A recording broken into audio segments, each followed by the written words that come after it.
លី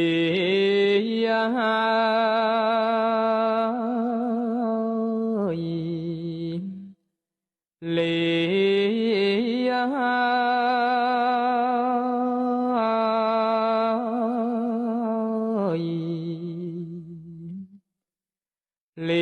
ទៅឆ្ងាយហើយអត់ឡើយវល់វៃ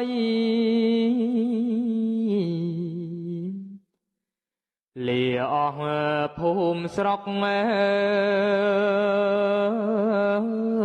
លាព្រឹកព្រៃលាញេតប្រុងស្រីទាំងប្អូនបងលាដីលាផ្ទាំងធ្លាប់រងនៅ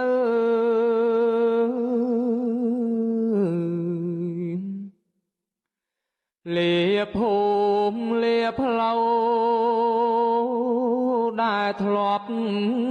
ដើរលាកូនប្រុសស្រី